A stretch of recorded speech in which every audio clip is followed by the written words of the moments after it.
boa tarde. Começa agora o jornal Comunicadores Sem Fronteiras. E fique por dentro do que acontece no mundo através de várias agências de notícias. Eu sou o jornalista José Eduardo e vamos com os últimos informes. Esclerose múltipla é desconhecida por 46% dos brasileiros.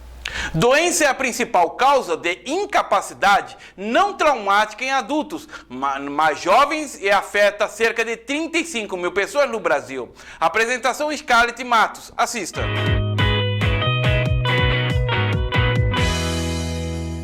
Olá, eu sou Scarlett de Matos e esse é o Minuto Futura. Você sabe o que é esclerose múltipla ou conhece algum dos sintomas? Essa doença neurológica crônica é desconhecida por 46% dos brasileiros, segundo pesquisa divulgada pelo Instituto Datafolha.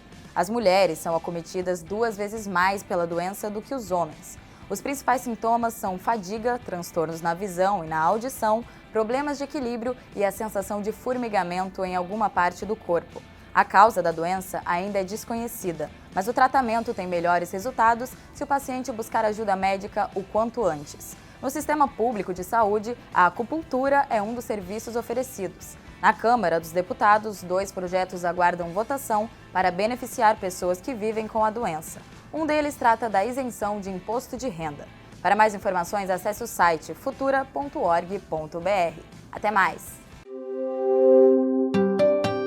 Aplicativo ajuda jovens na escolha de profissão. Desenvolvido por uma equipe da Universidade Positivo em Curitiba, o Kiss Profissões tem o objetivo de ajudar jovens a decidir que caminho seguir na vida profissional. O aplicativo usa perguntas para traçar o perfil do estudante. Veja os detalhes. Entrevista Samara Freitas, professora do curso de Psicologia da Universidade Positivo. Apresentação Lila Palomini. Assista.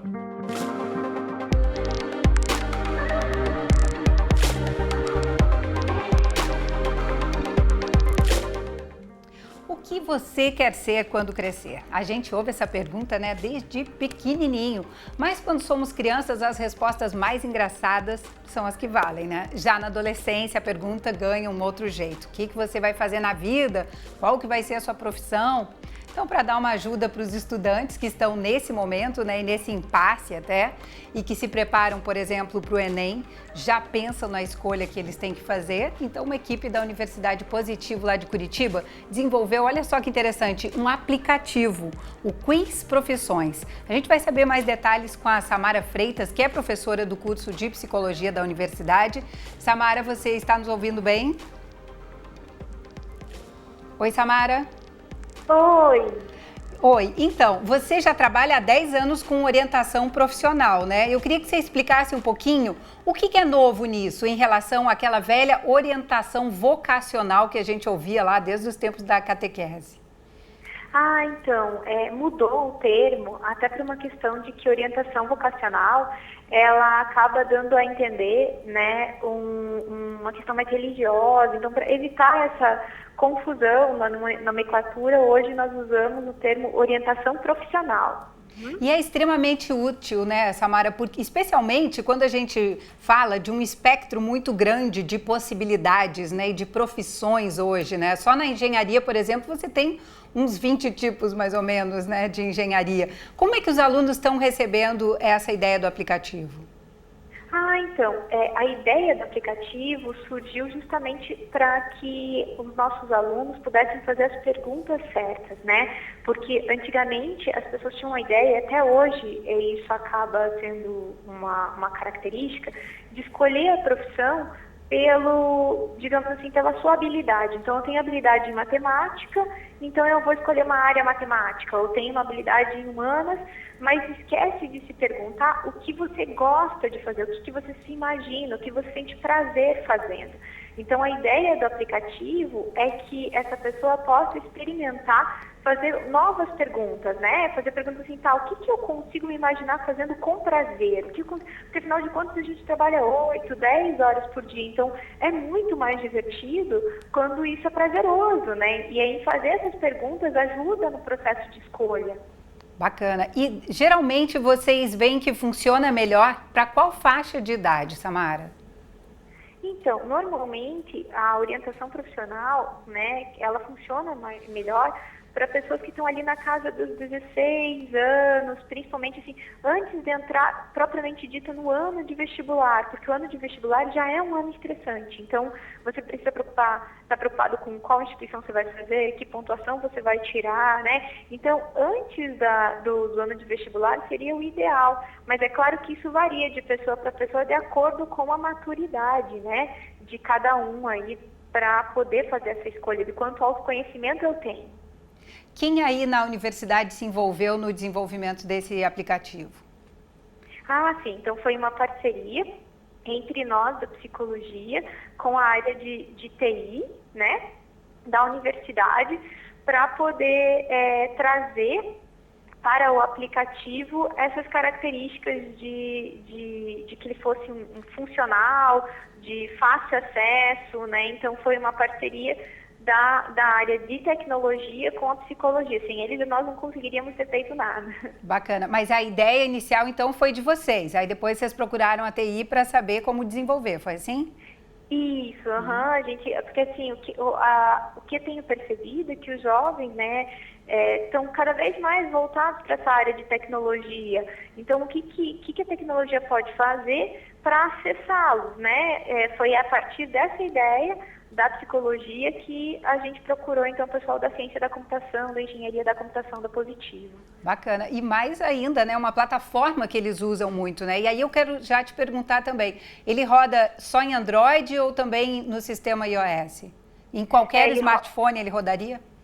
Isso, então a ideia é que ele rode tanto no sistema Android quanto no sistema da Apple, isso, Tá, a gente até está vendo agora a imagem aí, né? Na verdade, Google Play, então, portanto, do sistema Android, mas como a Samara está explicando, também tem lá no iOS. E aí são perguntas simples, como é que é isso? Tem uma introdução, você sabia? Como que vocês pensaram? Isso, a primeira ideia foi pensar numa introdução demonstrando que o aplicativo ele não tem a intenção de dar respostas prontas. Então, a introdução é justamente de mostrar para esse jovem de que, olha, vamos ver como é que você pode fazer novas perguntas para você instigar a escolher uma profissão, né? E aí, num segundo momento, é que começam as perguntas. Eles são separados em 4 grandes áreas, né, de conhecimento e de interesse. Que então, são quais, Samara? Áreas exatas, humanas, né? E aí ele vai escolhendo, sempre de múltipla escolha, sem que essas respostas sejam repetidas, né? Perfeito. E vocês já tiveram um retorno dos alunos que usaram? O que eles contam para vocês? Então, eles têm comentado que eles gostaram do aplicativo. Eu até recebi um feedback interessante de uma moça que ela tinha feito orientação profissional há 20 anos atrás, e daí ela fez o aplicativo e ela falou, nossa, deu o mesmo resultado de antes, que bacana, né? Então, são feedbacks interessantes para a gente e no momento a gente tem feito isso como forma de pesquisa também. Então, a gente faz o processo de orientação profissional e ele também responde aplicativo. Para longo prazo a gente vê se ele, como é que ele está em relação à orientação profissional.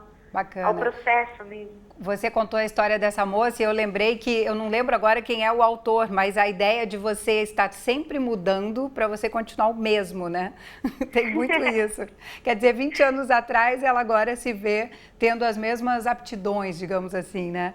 E eu queria também entender um pouco, quer dizer, a partir dessa ideia, né, da habilidade, das competências de cada aluno, como é que ele pode fazer para que o aplicativo ajude ele nessa escolha, porque aí também me vem aqui a ideia das pessoas mais velhas, né, ou que mudaram, ou por conta da crise, ou por profissões que desapareceram mesmo, né, e que num determinado momento da vida, depois dos 40, depois dos 50 ou pelos 60 anos, ainda queira continuar trabalhando ou até mudar de área. Ele também serviria nesses casos, Samara?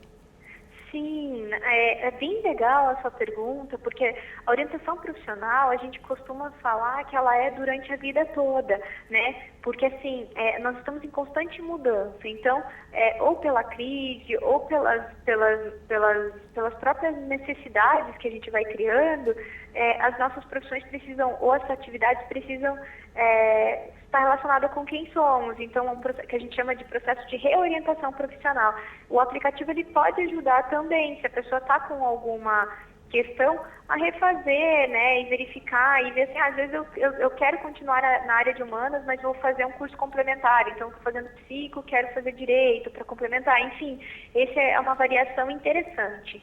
Bacana, o que você está falando então é que ajuda até nesse recorte, caso a pessoa queira seguir, por exemplo, uma pós-graduação ou um mestrado, né? Isso, vale a pena, porque assim,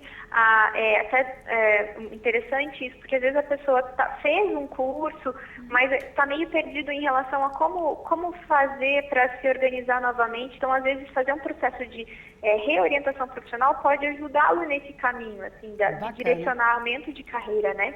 Sensacional a ideia de vocês, viu, Samara? Parabéns mais uma vez aí pela iniciativa, viu?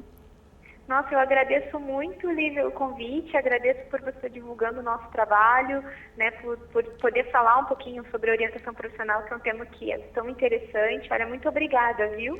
Obrigada a você, imagina, a gente adora esse tipo de iniciativa aqui no Futuro, isso sempre nos diz respeito, viu? Bom, essa e outras conversas que nós temos aqui no Conexão estão lá no futuraplay.org, se você quiser rever a qualquer hora. Até uma próxima.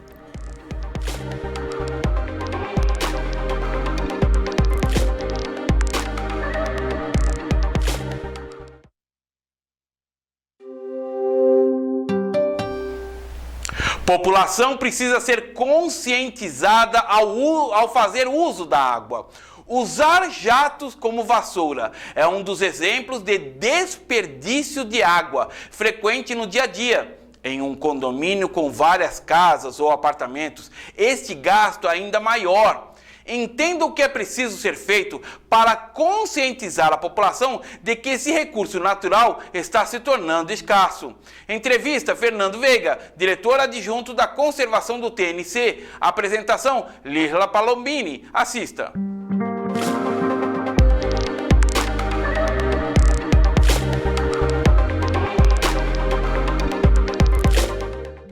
As novas gerações parecem estar mais preocupadas com a água do que as anteriores. Mesmo assim, ainda vivemos desperdiçando, sem levar a sério o fato de que, por mais que pareça farta no planeta, principalmente no Brasil, né, a água é sim um recurso que está se tornando escasso e caro.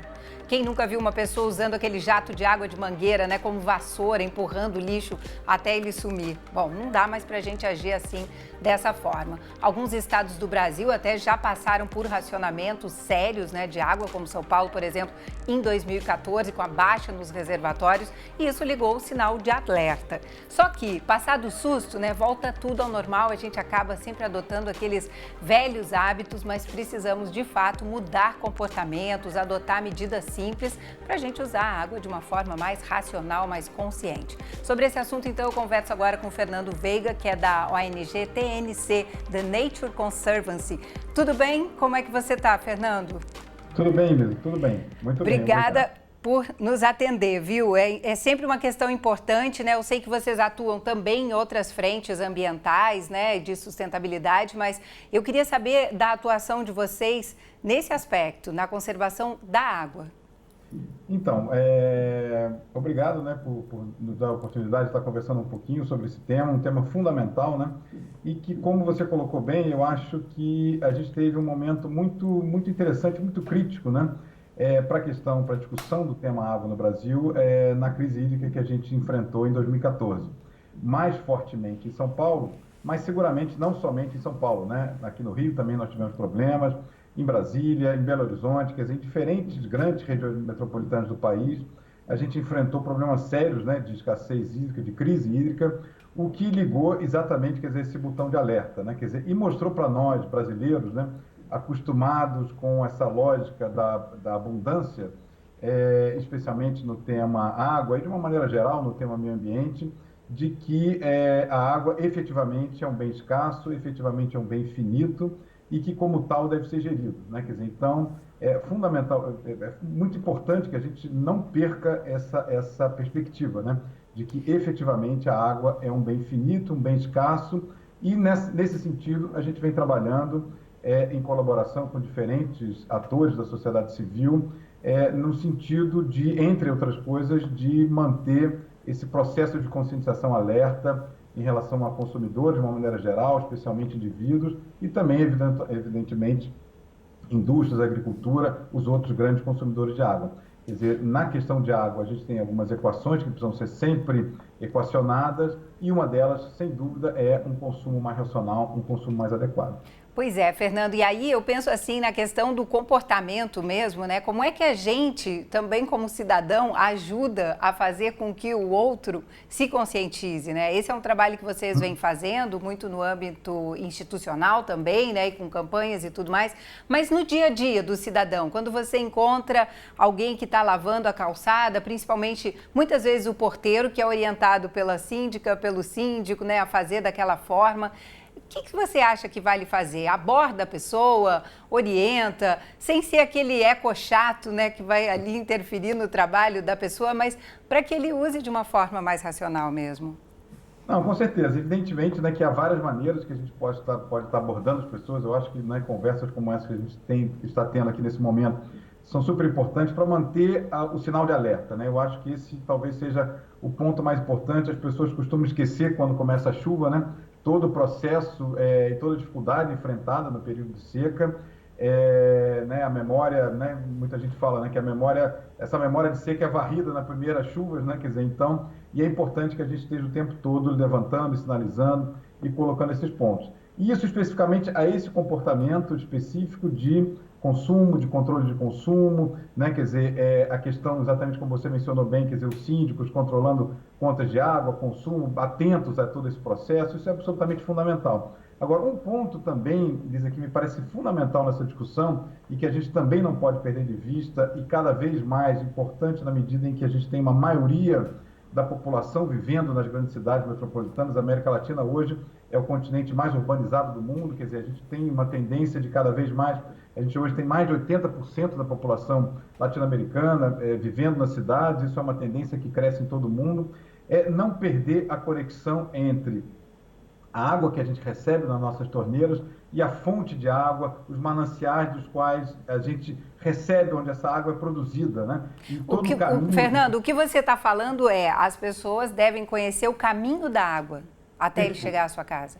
Exatamente, quer dizer, e não apenas imaginarem o cuidado que é fundamental, que é como nós estamos colocando aqui, em relação ao consumo a partir do momento em que a água chega à sua torneira, mas fundamentalmente conhecer como ela chegou até a sua torneira, né? E mais do que isso, quer dizer, conhecer o estado do manancial da sua fonte de água e a partir daí, também como cidadão, também como consumidor, também como pessoa individual, esse é comportamento individual de cada um de nós, cobrar ações referentes àquele cuidado, referente ao seu manancial. Isso é fundamental. A TNC fez há alguns anos uma pesquisa em vários lugares do mundo, perguntando às pessoas se elas conheciam de onde vinha a sua água, né? E é muito impressionante a gente ver que muita gente não faz ideia de onde vinha a sua água, né? E essa conexão entre o consumo, a ponta do consumo e a ponta da oferta é absolutamente fundamental e a gente também quer e busca promover, através do trabalho que a gente vem fazendo, não somente nós, mas em parceria com várias outras instituições, fazer essa conexão e mostrar ao cidadão comum que ele pode sim, como consumidor e como cidadão que vota, que elege seus representantes, também ficar atento e manter uma atenção permanente à qualidade dos mananciais. Se a gente voltar, né, retomar, por exemplo, a crise hídrica de 2014, no qual, né, houve uma discussão, talvez o sistema Cantareira de São Paulo nunca tenha ido tanto para a mídia como foi ao longo de 2014, né? A ponto de todo o Brasil inteiro saber de onde vem a água de São Paulo, né, Fernando? Exatamente, quer dizer, acho que nunca a gente teve tão claro esse processo, né? Mas se a gente olha para o sistema Cantareira, a gente vai ver que aproximadamente, o sistema Cantareira tem aproximadamente 220 mil hectares em termos de área total. E aproximadamente 45 mil hectares de áreas que deveriam estar absolutamente protegidas. E o que a gente vê, por conta de serem matas ciliares, por conta de serem áreas de recarga, proteção de nascente, e o que a gente vê é que aproximadamente 70% das áreas que deveriam estar sob proteção no sistema Cantareira são áreas degradadas. Quer dizer, então, é um pouco isso que eu queria chamar a atenção. Entendi. Para a importância do cuidado dos mananciais. Quer dizer, é fundamental que a gente, como cidadão, como indivíduo, proteja e conserve bem na ponta, mas se a gente não tiver também pressionando, olhando, cobrando, para que a fonte de água seja protegida, seja preservada, a gente vai cada vez mais ter uma dificuldade de fechar essa equação, né? Não basta rezar só para a chuva cair, né, Fernando? É isso também que você está falando. Além de cuidar, racionar lá na ponta, cuidar desses mananciais, né? Você falou aí a mata ciliar. Para quem não sabe o que é sempre bacana a gente explicar, né? Que ela funciona como cílios, né? É aquela mata que protege os rios no entorno do rio e evita assoreamento e uma série de outras questões. Né? E mais do que isso também, um ponto fundamental que a gente também vem buscando fazer muito essa conexão, a gente tem algumas regiões do Brasil, em algumas regiões metropolitanas do Brasil, e aqui novamente a gente pode citar Rio e São Paulo, no qual as florestas não só fazem o papel, como você acabou de dizer, de cílios, né? Quer dizer, de filtrar, de melhorar a qualidade da água, mas também de capturar a água. Por exemplo, aqui no Rio isso é muito claro, muito evidente, em que você tem os principais mananciais da bacia do Guandu, né? Que são, quer dizer, a bacia do Guandu é o principal manancial, um dos principais mananciais da cidade do Rio, da região metropolitana do Rio, e você tem ali uma forte influência das nuvens, né, que vêm do oceano. A gente está muito próximo do oceano no caso desses mananciais, evidentemente a cidade do Rio, mas dos mananciais também, e você tem ali uma diferença muito clara no processo de captação de água das nuvens, se você tem floresta ou se você não tem floresta. Ou seja, dizendo em outras palavras, se você tem floresta, você capta mais água, você tem uma maior produção de água que pode ser absorvida dentro do sistema. E se você não tem a floresta, a nuvem simplesmente passa, né? E passando leva aquelas gotículas, leva o vapor d'água embora. Quer dizer, então... Não é à toa que isso tudo chama equilíbrio ambiental, né, Fernando? Exatamente. Olha, o nosso tempo infelizmente acabou e eu já deixo certo aqui com você para o Conexão voltar a falar mais especificamente sobre o reuso, o reaproveitamento, como é que as pessoas podem captar a água da chuva também e usar para outros fins, né? Muito obrigada, Fernando. Um abraço, obrigado a vocês. Tchau, tchau. Abraço para você também. Bom, se você quiser rever esse programa ou então indicar o link para alguém, né, para que a pessoa use com mais consciência, mude aqueles maus hábitos do dia a dia, né, na relação com a água, é só acessar futuraplay.org, tá lá na tela para você. Até a próxima.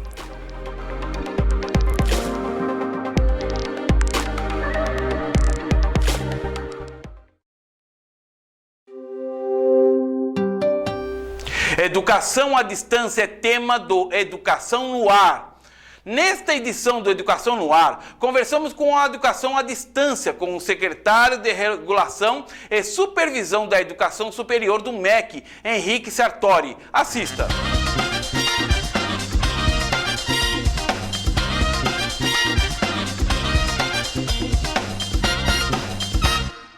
Olá pessoal, eu sou Adriane Carrara e está começando o Educação no Ar. No programa de hoje nós vamos falar com o secretário de Regulação e Supervisão da Educação Superior do MEC, Henrique Sartori. A partir de agora, as instituições de ensino superior à distância terão mais facilidade na oferta de vagas. Isso porque o Ministério da Educação regulamentou essa modalidade de ensino. Nós vamos saber quais são essas mudanças e como elas podem ampliar a oferta de cursos à distância no Brasil. Henrique Sartori assumiu a Secretaria de Regulação e Supervisão da Educação Superior do MEC em março deste ano. É doutor em Ciência Política pelo Instituto de Estudos Sociais e Políticos da Universidade do Estado do Rio de Janeiro, mestre em Direito e Relações Internacionais pela Universidade Católica de Goiás, especialista em Relações Internacionais pela Universidade de Brasília e graduado em Direito pela Universidade para o Desenvolvimento do Estado e da Região do Pantanal. Foi secretário executivo do Conselho Nacional de Educação e é autor de livros e diversos artigos acadêmicos nas áreas de Direito e Relações Internacionais. Secretário, bem-vindo ao Educação no Ar. Primeiro, por que essas mudanças foram necessárias? Primeiro, a gente pode destacar a atualização de um decreto de mais de 10 anos. Então, havia necessidade dessa atualização porque as tecnologias de informação e comunicação mudaram de 10 anos para cá, né? Antigamente, sequer se falavam em smartphones, em plataformas virtuais, em internet banda larga. Isso fez com que novas tecnologias e ferramentas surgissem no ambiente da educação à distância. Consequentemente a isso, né, havia também a necessidade de se ampliar e melhorar o fluxo regulatório dos processos de educação à distância e reconhecer nas instituições de ensino, aquelas que entregam uma boa qualidade, uma qualidade acima da média, né, padrões na qual pudessem melhorar a sua inserção na educação à distância e, consequentemente, oferecer mais educação de qualidade. Então, esses são 2 pontos que motivou a Secretaria a fazer essa atualização normativa e, consequentemente, também mudar a sua postura em relação à educação à distância no Brasil. Secretário, e quais são essas mudanças no ensino à distância? Primeiro, agora é permitido o credenciamento das instituições exclusivamente que ofertam educação à distância. O que quer dizer isso, né? No bojo anterior da legislação, nós tínhamos uma restrição, que as instituições presenciais, somente as instituições já credenciadas, que poderiam ofertar educação à distância. Agora, a instituição que quer nascer exclusivamente e ofertar a educação à distância, ela pode fazer isso no ambiente virtual. Agora, uma questão interessante a gente lembrar e esclarecer. As instituições que são credenciadas exclusivamente para oferta da educação à distância, elas têm que manter um curso de graduação obrigatoriamente, até mesmo para cumprir a sua missão e sua função social, né? Outro ponto foi a abertura de polos relacionada à avaliação institucional vinculada estritamente à qualidade. Agora, pela nota da avaliação institucional, que é aquela avaliação in loco, né, que os avaliadores vão, atestam a qualidade da instituição, ela ganha uma nota, que o mínimo é nota 3, né? Ela vai de 1 a 5, mas o mínimo é nota 3 para ela existir. E com isso, ela agora, dentro da sua qualidade, ela poderá abrir de 50 polos para quem tem nota 3, 150 polos para quem tem nota 4 e 250 polos para quem tem nota 5, que é o máximo, digamos assim, da pontuação da avaliação institucional. Outra questão que é importante nós trazermos para essa discussão e elucidar também é a questão do reconhecimento do ambiente profissional como parte do projeto e parte da formação do estudante de educação à distância. Ou seja, agora a educação à distância pode ser levada para os ambientes profissionais e ser reconhecida como um ambiente de ensino. Uma outra forma também que a portaria traz e consequentemente o decreto, né, não somente aliado às novas tecnologias, mas às possibilidades de cursos também inteiramente à distância. Contudo, esse curso deverá ter o crivo do MEC, acompanhar o passo a passo e as instituições poderão requerer sim, mas com uma segurança na qual o MEC dará e levando sempre em consideração as diretrizes curriculares desses cursos, né? Se o curso permite, o MEC também permitirá. Um outro ponto também que merece destaque é o monitoramento e a supervisão, né? Que quer dizer que é a fiscalização que o MEC faz com as instituições de ensino. Isso não foi flexibilizado. Pelo contrário, a gente está aprimorando as técnicas, aprimorando a política de fiscalização, supervisão, para orientar as instituições e, consequentemente, acompanhar o seu desenvolvimento. Caso surja alguma denúncia, será apurada, mas isso, consequentemente, trará também um ambiente, né, mais seguro para o MEC e para as instituições conversarem, dialogarem e encontrarem caminhos dentro da lei para que essas irregularidades não se repitam ou possam ser mitigadas. Entre 2010 e 2015, houve um crescimento de 50% no número de alunos matriculados em cursos à distância no Brasil. A que se deve esse crescimento? Acredito que o crescimento da educação à distância, primeiro pela oferta, né? As pessoas buscam instituições credenciadas, aptas a ofertarem esses cursos e automaticamente buscando uma outra capacitação, uma inserção no mercado de trabalho, consequentemente fazer um curso que possa atender às suas necessidades pessoais, de profissionais e ao mesmo tempo ela possa estar inserida nessas discussões e atualizar no caso de uma segunda, de uma terceira graduação, de uma pós-graduação lato sensu. A educação à distância vem trazer e traz essa possibilidade para o jovem, para o adulto que busca nos seus horários flexíveis e até mesmo na sua proposta curricular inovadora fazer uma graduação, fazer a sua segunda graduação, fazer um curso de pós-graduação. Isso é instigante para a pessoa que busca esse tipo de capacitação e informação. Secretário, algumas pesquisas revelam que estudantes do ensino à distância conseguem desenvolver algumas competências que a maioria dos empregadores procura, como disciplina, responsabilidade e foco, por exemplo, o que seria um ponto positivo para esses estudantes. O senhor acredita que o fato de investir na educação à distância realmente faz diferença no mercado de trabalho? Eu sou professor de educação à distância. É muito interessante e é uma experiência pessoal ver que os meus alunos sempre buscavam as informações, acessavam os ambientes virtuais de formação, né, de os AVAs ou os Moodles que existem por aí, né? Mas isso era muito interessante verificar que o aluno desprendia daquela relação professor, tutor, né, que espera o conteúdo chegar. Não, o aluno busca a informação, ele vai baixar o conteúdo, buscar na biblioteca e até mesmo a informação com outros cursos congêneres, né, ou parecidos, para verificar se a formação é a mesma, se ele está tendo um bom conteúdo e faz a sua busca, porque ele está num ambiente que depende do seu desempenho. O Brasil ainda está atrás de diversos países quando o assunto é educação à distância. Quais são os principais desafios dessa modalidade de ensino no país? Acho que o principal desafio, e que esse decreto e a portaria ajudam muito, é a questão da desconcentração. Hoje, 4 estados membros do Brasil concentram grande parte dos polos de educação à distância e, consequentemente, os credenciamentos institucionais. Nós estamos falando de Bahia, Minas Gerais, São Paulo, né, e Paraná. Então, esses estados concentram muitos polos.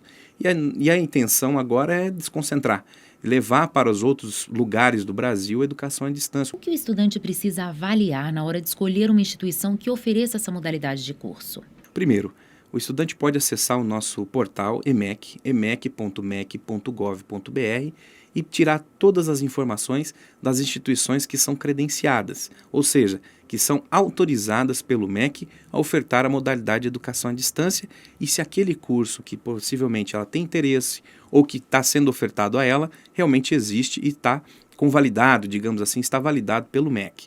Então, o portal EMEC traz essas informações, inclusive sobre a existência de polo na cidade dela. Há um mapa interativo na qual o cidadão, né, o jovem, um adulto, pode ir lá checar se na sua cidade, no seu estado, possui oferta de polo de educação à distância, instituições credenciadas e que trará segurança para a formação dele.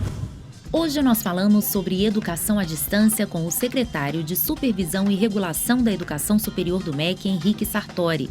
De acordo com o censo escolar realizado em 2015 pelo Instituto Nacional de Estudos e Pesquisas Educacionais, o INEP, há no país 1.473 cursos nessa modalidade e são mais de 1.300.000 estudantes matriculados. Para saber mais sobre as nossas ações, acesse o site e as redes sociais do MEC. Até a próxima!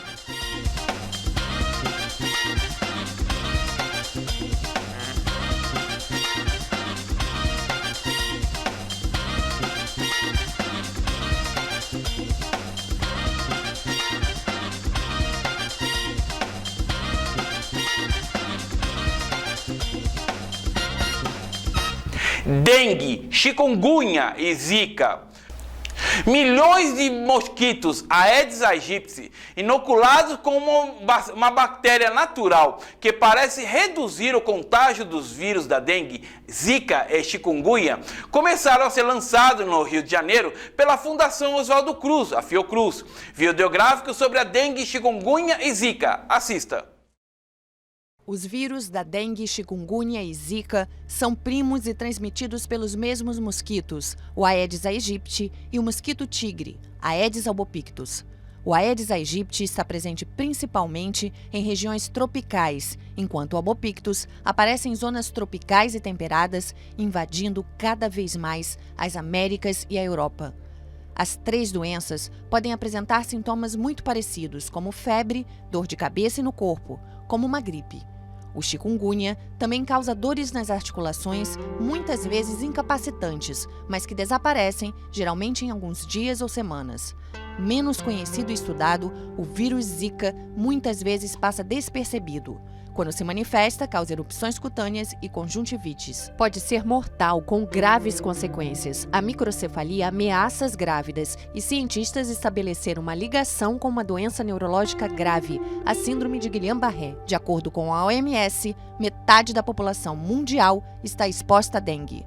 A dengue severa, antes conhecida como hemorrágica, é um dos maiores motivos de hospitalizações e mortalidade de crianças na Ásia e América Latina.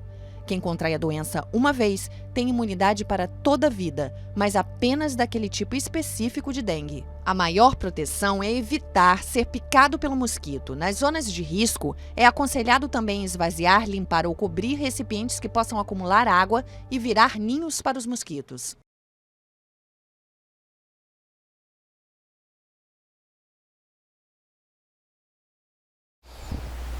Brasil registra queda inesperada do desemprego. O IBGE informou que houve uma redução do desemprego no Brasil no trimestre encerrado em julho. O resultado positivo não era esperado por analistas. Assista. O desemprego caiu a 12,8% no trimestre encerrado em julho, frente aos 13% no período anterior, de abril a junho. Os dados foram divulgados nesta quinta-feira pelo Instituto Brasileiro de Geografia e Estatísticas e surpreenderam a maioria dos analistas, que apostavam numa variação nula. O número de desempregados caiu neste período de 13 milhões e meio para 13 milhões e 300 mil. Este é o quarto recuo consecutivo do índice, que parece indicar que a maior economia latino-americana está saindo da pior recessão de sua história. No período de maio a julho de 2016, a taxa de desemprego ficou em 11,6%. O ápice foi de 13,7% no primeiro trimestre deste ano, mas desde então registrou 4 recuos mensais consecutivos. O Produto Interno Bruto brasileiro teve no primeiro trimestre deste ano seu primeiro resultado positivo de mais 1% em relação ao trimestre anterior, depois de 8 períodos consecutivos de contração. O PIB do segundo trimestre será divulgado na sexta. O que é DNA? A Agência Federal de Alimentos e Medicamentos dos Estados Unidos, o FDA, aprovou a comercialização da primeira terapia gênica do mundo, que consiste em modificar geneticamente o sistema imunológico de um doente para combater de uma forma agressiva a leucemia. Videográfico sobre o DNA. Assista. O DNA é o código da vida. Essa molécula essencial herdada de nossos pais tem toda a informação química necessária para formar e fazer funcionar o nosso corpo. O DNA é formado por longas espirais, como uma mola. Está no centro de controle de cada célula, o chamado núcleo. O código é dividido em cromossomos, pedaços de DNA que podem conter milhares de genes cada um. Os genes têm as instruções para a fabricação de proteínas, grande variedade de moléculas que formam e podem regenerar os tecidos do nosso corpo. O DNA é formado por fios entrelaçados de açúcar e fosfato com ligações no centro. As formas de degraus são bases, feitas de 4 produtos químicos diferentes, representados pelas letras A, T, G e C. São sempre agrupados em pares, A com T e G com C. Uma falha no código é chamada de mutação e pode causar doenças como daltonismo e até fibrose cística. Doenças mais graves, como mal de Alzheimer e câncer, são mais complexas, resultado da mutação de vários genes. Também podem ser causadas pelo estilo de vida ou pelo ambiente.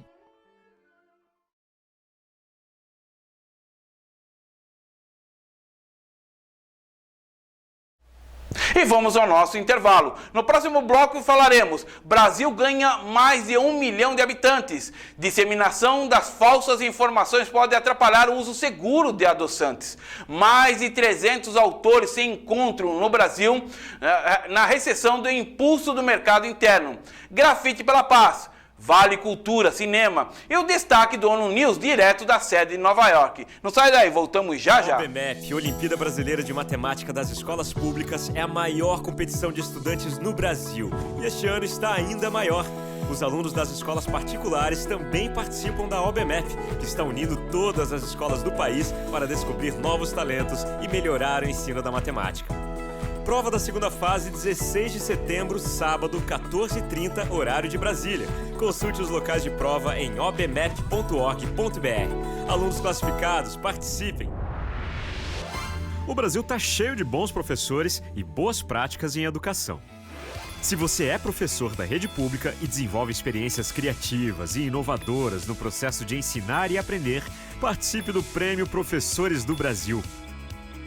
São R$255 mil de prêmios em dinheiro, além de viagens e equipamentos para as escolas. Inscrições prorrogadas até 4 de setembro. Ministério da Educação, Governo Federal.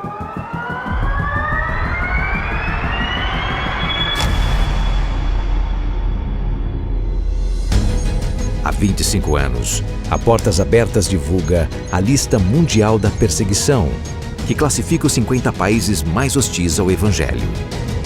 Atualmente, cerca de 215 milhões de cristãos são perseguidos por sua fé. A lista mostra 3 níveis de perseguição: alta, severa e extrema. Em 2016, o Oriente Médio foi uma das regiões que ganhou mais destaque por causa do alto número de refugiados. Países como Iraque e Síria foram fortemente afetados. –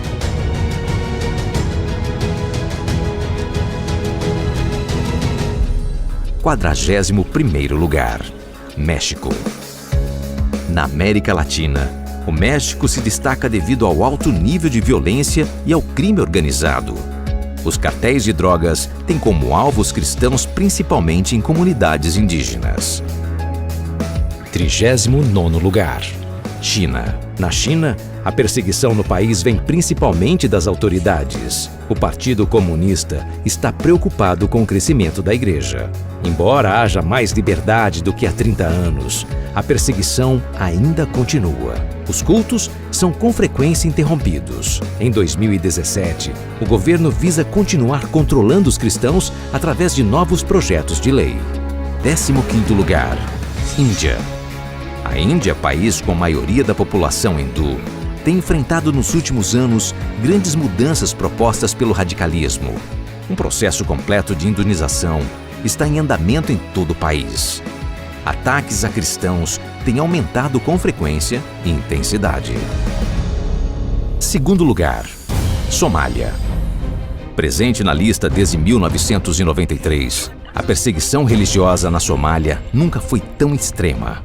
Os cristãos do país enfrentam, além de uma longa guerra civil, a maior violência já vista. O grupo extremista islâmico Al-Shabaab declarou publicamente que quer a Somália livre de cristãos. Este desejo tem custado a vida de muitos irmãos. 1º lugar, Coreia. A Coreia do Norte, há 15 anos, é considerado o país mais difícil para ser cristão. Os cidadãos são obrigados a prestar culto a seus líderes, a família Kim. O cristianismo é visto como desprezível. Decidir ser um cristão é um ato de extrema coragem e que deve ser mantido em segredo. Aqueles que são descobertos podem ser presos, torturados, submetidos a campos de trabalhos forçados ou até mortos. Nunca foi tão difícil ser cristão nesses países. Em 2 Timóteo, a Bíblia diz que, de fato, todos aqueles que desejam viver piedosamente em Cristo Jesus serão perseguidos. Para nossos irmãos, essa é uma realidade diária.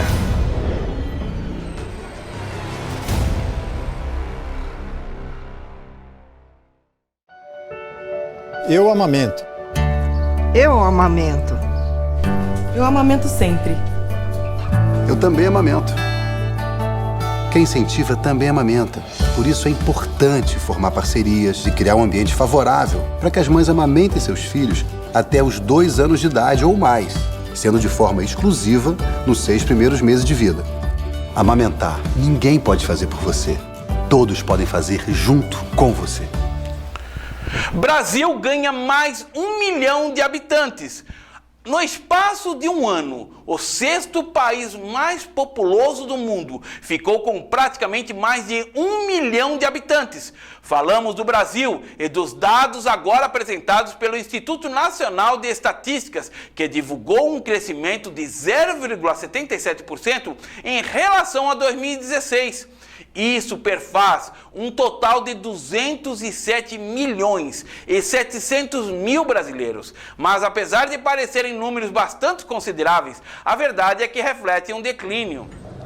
No espaço de um ano, o 6º país mais populoso do mundo ficou com praticamente mais 1 milhão de habitantes. Falamos do Brasil e dos dados agora apresentados pelo Instituto Nacional de Estatística, que divulgou um crescimento de 0,77% em relação a 2016. Isto prefaz um total de 207 milhões e 700 mil brasileiros. Mas apesar de parecerem números bastante consideráveis, a verdade é que refletem um declínio. Em 2013, o avanço era de 0,86% e o ritmo decai de ano para ano, refletindo o facto incontornável a diminuição da taxa de natalidade, a mais significativa entre os chamados BRICS. São esses alguns dos países que mais contribuem para as estimativas da ONU, que prevê que passemos de 7 mil milhões no planeta para 10 mil milhões lá para 2050. Disseminação de falsas informações pode atrapalhar o uso seguro de adoçantes. Desinformação e falta de pesquisa podem atrapalhar a percepção do brasileiro no consumo de adoçantes usados no tratamento contra a obesidade e para a redução de peso. Mas ainda muitos associados a doenças graves, apontam especialistas em debate nesta quinta-feira durante o 14º Congresso da Sociedade Brasileira de Alimentação e Nutrição. O edulcorante depende de muitas aprovações dos órgãos reguladores e que os comitês científicos são rigorosos para avaliar os riscos desses produtos através de especificações de identidade e pureza, do perfil metabológico e dos estudos toxicológicos. Tudo para garantir a segurança de uso do consumidor. Assista! Desinformação e falhas de pesquisa podem atrapalhar a percepção do brasileiro no consumo de adoçantes, usados no tratamento contra a obesidade e para a redução de peso, mas ainda muito associado a doenças graves. A engenheira de alimentos Maria Cecília Toledo destacou o risco de se basear em pesquisas pela internet em vez de procurar um profissional para orientar sobre o consumo de adoçantes. A pesquisadora explicou que, como aditivo alimentar, o edulcorante depende de muitas aprovações dos órgãos reguladores. O consumo dentro das recomendações de comitês científicos não representa risco para a saúde da população. Segundo ela, é mais fácil garantir a procedência e a segurança do produto industrializado do que dos adoçantes naturais, como a estévia. A professora da Unicamp ainda lembrou que os avanços tecnológicos e da engenharia genética caminham para a produção de edulcorantes naturais que poderão ser geneticamente modificados para serem oferecidos em larga escala ao consumidor. Mais de 300 autores se encontram na Bienal do Livro. A 18ª edição da Bienal do Livro acontece no Rio de Janeiro. A expectativa é de que o evento atraia um público de 5% maior em relação a 2015. A apresentação, Márcio Rezende. Assista. Olá, eu sou Márcio Rezende e esse é o Minuto Futura. Está rolando aqui no Rio de Janeiro a 18ª edição da Bienal do Livro, a maior feira literária do país. A expectativa é de que o evento atraia um público 5% maior em relação a 2015, o que é comemorado pelo mercado editorial, que encolheu 20% nos últimos 3 anos, de acordo com dados do Sindicato Nacional dos Editores de Livros. Para o leitor, é uma oportunidade única para se aproximar dos mais de 300 escritores que têm confirmada a participação na programação oficial da Bienal. Quem passar pelos pavilhões do evento aqui no Rio pode visitar uma instalação audiovisual que recria a principal experiência do Museu da Língua Portuguesa, que está em reconstrução lá em São Paulo. A Praça da Língua é uma espécie de planetário do idioma que homenageia a língua escrita, falada e cantada. Para saber mais, acesse o nosso site futura.org.br. E boas leituras! Brasil sai da recessão com impulso do mercado interno. O Brasil registrou o segundo crescimento trimestral consecutivo. A alta foi apenas de 0,2%, mas representa que o país conseguiu sair da pior recessão de sua história. Assista!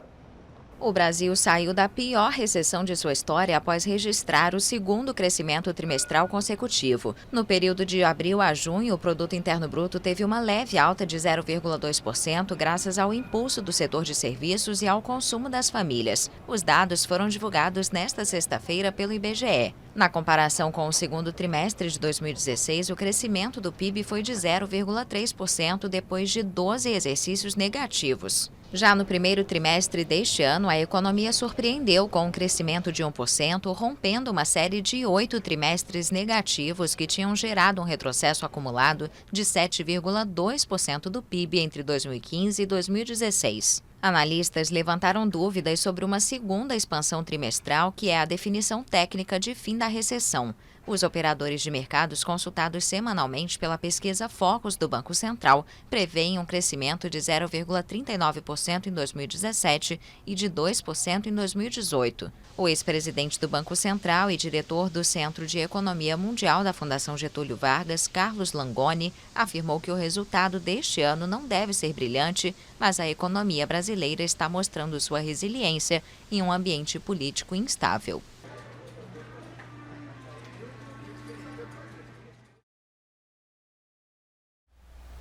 Grafite pela paz. Jovens de Santa Fé, um bairro da capital salvadorenha, estão substituindo a simbologia intimamente de gangues com grafites coloridos e murais gigantes. Assista.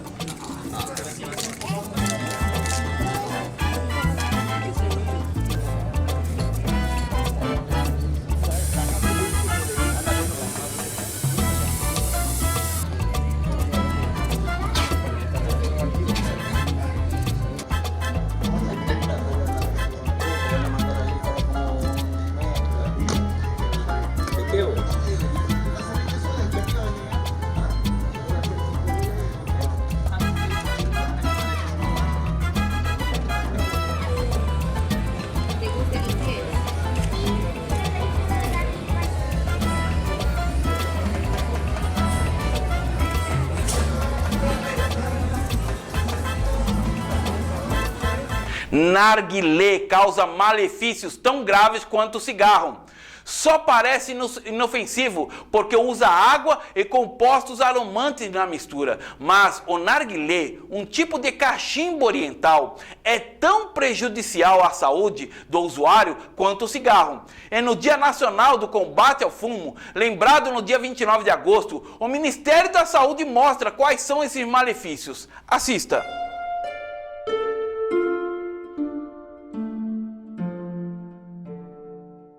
Os dados da Organização Mundial de Saúde são muito claros. Uma sessão de narguilé, após uma sessão de narguilé, um fumante pode ter absorvido o equivalente a 100 cigarros em termos de substâncias tóxicas.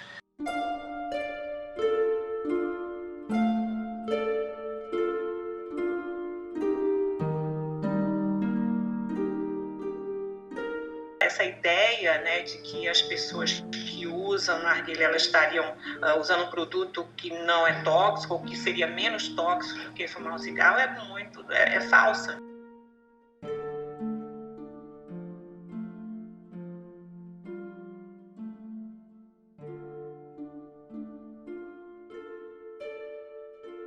O fumante de narguilé ele tem duas vezes um risco duas vezes maior de ter câncer de pulmão do que o não fumante.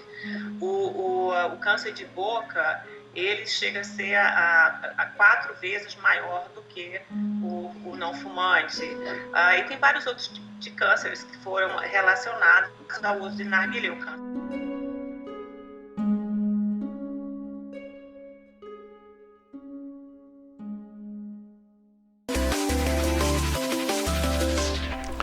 Vale Cultura, cinema. O Vale Cultura dá oportunidade para que mais pessoas tenham acesso a espetáculos, shows, cinemas, exposições, livros, música, instrumentos musicais e muito mais. Se você é um trabalhador com vínculo empregatício formal, procure seu empregador e peça o seu. Assista a informação. A primeira vez que eu fui ao cinema, eu estava gestante da minha filha. E assim, eu cheguei no cinema, eu já achei aquilo, né, um espetáculo. E aquele barulho, aquelas coisas, bum, bum, bum. E cada batida lá era uma batida dentro dela. Eu falei, pronto, essa menina vai nascer aqui. E aí, desde então, não foi mais. Quando foi agora, depois de 5 anos, eu tive essa oportunidade de ter o Vale Cultura. Eu falei, vou levar minha filha no cinema. Filha, olha, nós vamos assistir o que você queria. Ela pulava e ela me abraçava, me dá um beijo, você era a melhor mãe do mundo. Teve um momento de entrar dentro do cinema, né? Eu também, né? 5 anos depois. E ela, né? E aí entramos juntas e ela ficou assim encantada com o telão, com tudo, né? Eu achei assim maravilhoso. Eu senti aquela experiência, sabe? Uma coisa que eu não tive na minha infância e poder estar proporcionando para minha filha. O Vale Cultura dá oportunidade para que mais pessoas, como a Rosineide, sintam as emoções de toda a nossa riqueza cultural. Peça o seu na sua empresa. E agora vamos ao Destaque News. Nesse Destaque ONU News, continuamos falando da viagem do secretário-geral da ONU, Antônio Guterres, ao Oriente Médio. Também da reunião de emergência do Conselho de Segurança sobre o lançamento do míssil balístico da Coreia do Norte e sobre o Dia Internacional das Vítimas de Desaparecimentos Forçados. Falando também sobre a situação humanitária nos Kassais, na República Democrática do Congo. E continuamos a cobertura da Semana Mundial da Água. Assista! Olá, bem-vindo a mais um Destaque ONU News, diretamente da sede das Nações Unidas em Nova York. Eu sou Laura Gelbert. O secretário-geral da ONU, Antônio Guterres, continua sua visita oficial ao Oriente Médio. Nessa quarta-feira em Gaza, Guterres visitou uma escola da UNRWA, a agência da ONU de assistência a refugiados palestinos. O chefe da ONU disse que em Gaza testemunhou uma das crises humanitárias mais dramáticas que já viu em muitos anos trabalhando nas Nações Unidas. Guterres reiterou seu apelo à unidade, defendendo que a divisão apenas prejudica a causa do povo palestino.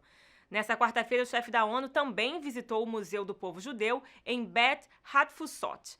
O secretário-geral disse que sonha em ver um dia a Terra Santa com 2 estados, Israel e Palestina, vivendo em paz e segurança juntos.